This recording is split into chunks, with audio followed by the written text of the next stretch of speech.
চিকিৎসা বিজ্ঞানে অভাবনীয় সাফল্য এনেছে জিন থেরাপি। এর মাধ্যমে শ্রবণ শক্তি ফিরে পেয়েছে 18 মাস বয়সী এক ব্রিটিশ শিশু। জন্ম থেকেই বধির ছিল সে এবং তার নাম ছিল ওপাল স্যান্ডি।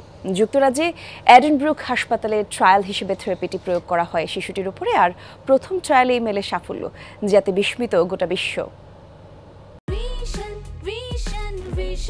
100% কপার কন্ডেন্সারে তৈরি ভিশন ফ্রিজ, তাই গুণে মানে অটুট থাকে বছরের পর বছর। ছোট্ট ওপাল কখনোই কথা বলতে ও শুনতে পারবে না, এমনটাই ধারণা ছিল শিশুটির বাবা মার।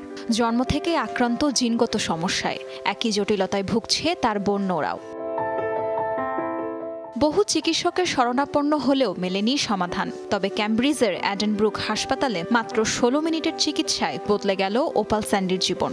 বধির চিকিৎসায় প্রথমবারের মতো প্রয়োগ করা হয় জিন থেরাপি। প্রথম ট্রায়ালেই বাজিমাত চিকিৎসক দলের। বিশ্বে শ্রবণহীনদের চিকিৎসার নবদিগন্তের সূচনা হলো এরই মাধ্যমে। সাধারণত অটফ জিনের ত্রুটি থাকলেই মানুষের কথা বলতে ও শুনতে সমস্যা হয়। থেরাপির মাধ্যমে ক্ষতিকর নয় এমন ভাইরাস মানবদেহে প্রবেশ করানো হয়, যার ফলে কাজ করতে শুরু করে অটফ জিন। ফলে দূর হয় ওপাল স্যান্ডির কথা বলা ও শুনতে পাওয়ার সমস্যা। এটি অনেক বছরের পরিশ্রমের ফল। ওপালের রিপোর্টগুলো আমরা দেখেছি, সত্যিই চমৎকার সাফল্য এনে দিয়েছে। এর মাধ্যমে শ্রবণহীনদের চিকিৎসায় নতুন মাত্রা যোগ হলো। থেরাপির 24 সপ্তাহের মাথায় কানে শুনতে পাচ্ছে ওপাল। অতি সূক্ষ্ম শব্দতেও এখন সাড়া দিচ্ছে সে। এতে উচ্ছ্বসিত শিশুটির পরিবার।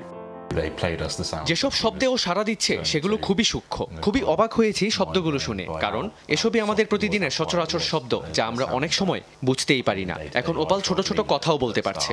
আমরা খুবই আশাবাদী। এই ট্রায়ালে যুক্তরাজ্য ছাড়াও স্পেন ও যুক্তরাষ্ট্রের বেশ কিছু বধির শিশুদের ওপরও চালানো হচ্ছে পরীক্ষা নিরীক্ষা। গবেষকদের ধারণা, শ্রবণ প্রতিবন্ধীদের সুস্থ করতে আরও এক ধাপ এগিয়ে গেলেন তারা। তাজরিয়ান সোভান, যমুনা নিউজ।